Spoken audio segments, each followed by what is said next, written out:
왜 감사했냐면 코로나 상황 가운데 여기저기서 모든 교회와 또 목사님들의 고민이 앞으로 이제 교회들이 어떻게 될 것인가, 이런 시대를 한번 겪고 나니까 엄청 충격을 받았고, 또 앞으로 예측할 수 없는 일들이 세상에도 다가오고 교회에도 그대로 영향이 오고 우리 성도님들에게도 영향이 오는데, 그러면 우리가 어떤 대안을 세워야 되는가, 이게 관심이에요.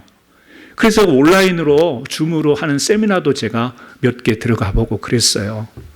그런데 토요일 날 아침 우리가 기도하는 시간을 통해서, 또 그 이전에도 이제 올 초에는 교회에서 기도를 못했지만 기도하는 가운데 그런 마음을 하나님이 주셨어요. 미래를, 우리 교회의 미래를 생각할 때 하나님께서 대안을 찾을 게 아니고, 시대가 이렇고 어려우니까 대안을 찾으려고 하는데 대안을 찾을 일이 아니라 본질로 돌아가면 된다, 이런 마음을 주신 거예요. 그래요. 저도 앞으로 코로나 시대 또 이것을 넘어서서 어떤 것이 펼쳐질지 모르는데, 그러면 교회가 가져야 될 대안이 뭔가, 이런 것에 마음이 조급했는데 하나님이 기도 가운데 주신 것은 대안이 아니라 본질로 가면 된다, 이런 마음을 주신 거예요. 그래서 2월 달부터 우리가 예배를 드리면서 제가 다시 구약의 10계명부터 말씀을 나누고, 또 지금 최근에는 이사야서의 이 구약의 딱딱한 말씀을 나누는 이유가, 대안이 아니라 교회되게 하는 이 본질을 찾으라는 하나님의 그 마음을 제가 기도 가운데서 찾았고 느꼈기 때문에 그렇습니다. 며칠 전에 토요일에는요, 내년도 이제 또 우리 예산도 세워야 되고 우리 교회가 이제 회복이 되어서 어떻게 또 사역이 펼쳐질까, 그러면서 우리 교회 표어를 또 생각하게 하셨습니다. 전에 우리 천국의 별이 되라, 이런 표어도 있었잖아요. 그런데 요즘에 좀 방송에서도 그렇고 이렇게 짤막한 문구들이 그게 생각이 났는지 제가 내년도 표어를 지금 기도하면서 받았습니다. 실망하지 마세요. 뭐냐면 우리가 교회다. 우리가 교회다. 실망스럽죠? 우리가 교회다.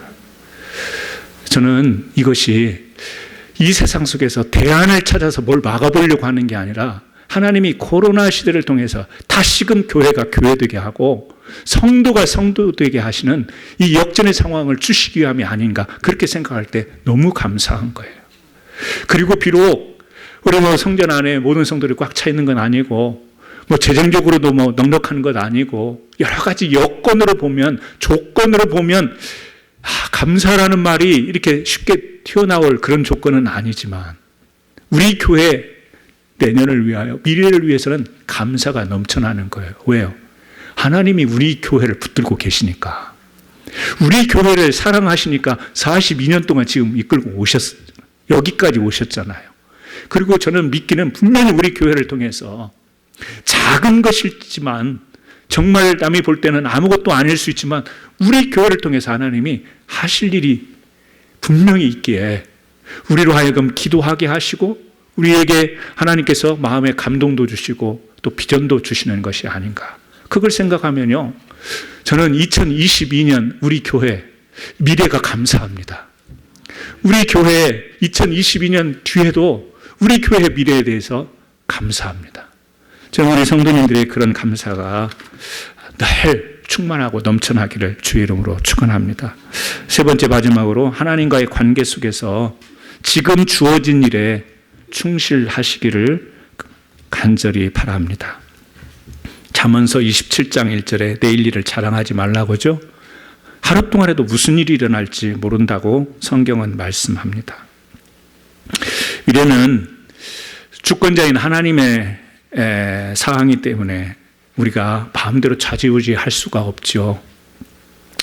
우리 인생은 어떻게 보면 앞으로 가도 고난이고, 가만히 있어도 고난이고, 뒤로 가도 고난이고, 그래서 앞으로 가도 두려움이 있고, 가만히 있어도 두려움이 생기고, 뒤로 가도 두려움이 생기는 것, 바로 이것이 우리가 살아가는 세상인 줄 압니다. 하지만 우리가 그 두려움 때문에 주저하거나 뒤로 물러나면 안 될 줄로 믿습니다. 고난이 다가오고 또 두려움이 실제로 생긴다 할지라도 하나님의 말씀을 붙들고 우리가 믿음으로 전진해 가야 되겠죠. 그런 믿음은 구원에 확신이 있는 믿음 가진 사람들이 할 수 있는 거예요. 저는 오늘 여러분들에게 죄송하지만 질문합니다. 여러분 구원에 확신이 있으십니까? 우리 장로님들 구원에 확신이 있으시고 우리 권사님들 구원에 확신이 있으십니까? 뭐 직분이 아닌 모든 성도님들 구원에 확신이 있으십니까? 이 구원에 확신이 있으시다면 여러분 앞으로 가도 뒤로 가도 가만히 있어도 우리에게 고난은 오고 두려움이 생기는데 그 고난을 어떻게 극복하시겠습니까?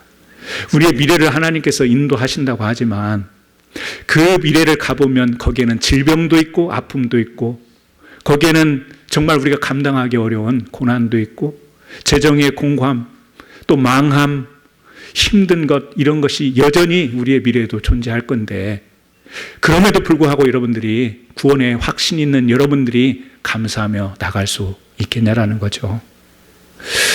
이 이야기만 드리고 마치려고 합니다. 그 김용희 선교사님 유명하신 분이잖아요. 이분의 그 설교를 잠깐 한 10분 정도 얼마 전에 들었는데요. 이분이 그런 이야기를 하세요. 설교 가운데. 우리 미국에 있는 그 이민교회, 한인교회에 큰 교회라고 그래요. 그리고 그 교회를 섬기던 정말 신실하게 잘 섬기는 장로님. 교인들한테 정말 존경받고 사회에서도 모범이 되고 이런 장로님.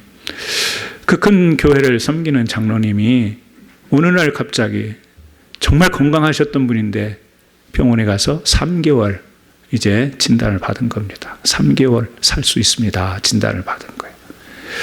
그래서 이분이요 낙심이 돼가지고 이제 목사님이 신방을 가는데 눈도 마주치지 못하고 아무 이야기도 하지 않고 교인들이 너무 걱정이 되고 안타깝고 그래서 막 기도하고 또 찾아가서 해도 이 장로님은 묵묵부답 사람들과 이야기를 하지 않고 어떤 위로로 받지 못하고 그냥 계속해서 이 목사님이 너무 답답한 거죠. 너무 답답해서 찾아가서 나중에는 심지어 이런 이야기까지 했대요.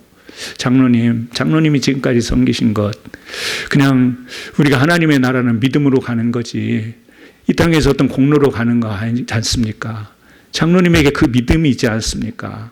그러니까 죽음이 다가왔지만 3개월밖에 살지 못한다라는 그 지금 판정을 받았지만 믿음이 있는 분 아닙니까? 천국을 소망 삼는 분 아닙니까? 목사님이 너무 답답하니까 믿음, 구원 이야기를 다 한 거예요. 그랬더니 이 장로님 한 번은 펄떡 일어나서 하는 말이 뭐냐면 예수고 보고 다 귀찮소 그러더라는 거예요. 예수고 보고 다 귀찮소. 그게 목사님은 막 안절부절해서 장로님이 이러시면 안 된다고 비록 어려운 일을 당했지만 구원의 확신을 가지신 분이기에 이겨내시고 또 하나님의 뜻이 그거라면 우리가 순종으로 나가야 되지 않겠습니까? 라는 이야기를 하는데 벌떡 일어나더니 예수고 뭐고 다 귀찮소. 나는 우리 교회에 이런 장로님 있을까 봐 두려운 거예요. 없겠죠.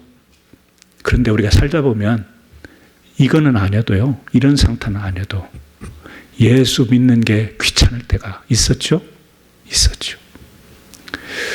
내가 예수 믿는데 왜 이렇게 힘든 일이 생기고 왜 이렇게 우울해지고 왜 이렇게 재미가 없고 가서 예배를 드리고 와도 별로 삶이 달라지는 것도 없고 귀찮아지고 여러분 그런 적이 없던가요?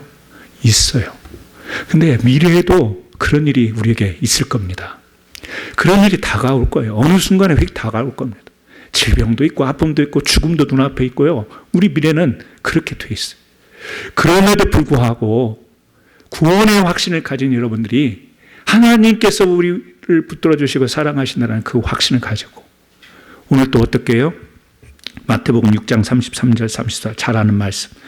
너는 먼저 그의 나라와 그의 의를 구하라. 그 나라는 하나님의 통치를 의미해요. 그의 의, 여러분 무엇이죠? 선하신 하나님의 뜻, 정의와 공의 설명드렸었잖아요. 그러니까 하나님이 이 땅의 주권자여 통치자임을 그리고 그 하나님의 주권 안에서 우리는 하나님께서 주신 정의와 공의를 오늘 또 구원의 확신을 가지고 우리 삶 속에 어떤 일이 벌어진다 할지라도 이미 하나님이 우리의 영혼을 붙드셨기 때문에 그것을 두려워하지 않고 그것을 원망하지 않고 그것을 고난이라고 여기지 않고 당당하게 나갈 수 있는 이 시대, 이 순간, 이 시간을 그렇게 믿음으로 기도로 살아갈 수 있는 우리 성도들이 진짜 감사하는 자가 된 줄 믿습니다. 저는 우리 성도님들이 오늘 추수감사절을 맞이해서 다시 한번 과거, 현재, 미래를 감사할 수 있는 분들이 되기를 바라고 참된 영으로 하나님을 찬송하며 영광 돌리는 감사가 있는 거룩한 주일 되기를 예수님의 이름으로 축원합니다. 이 시간 우리 같이 한번 기도 드리시겠습니다. 하나님, 제가 감사의 자리에 서겠습니다. 세상의 조건에 의해서 감사했다가 원망했다 하는 그런 자리가 아니라 하나님의 신실한 약속 위에 하나님과의 관계 속에서 어떤 일이 이 땅에 벌어진다 할지라도 그 주님을 찬송하며 이 주어진 삶을 감당하며 찬송하고 감사로 나갈 수 있는 신실한 믿음의 종, 영의 사람이 되기를 원합니다. 우리 같이 한번 다짐과 각오로 기도 드리시겠습니다. 하나님 아버지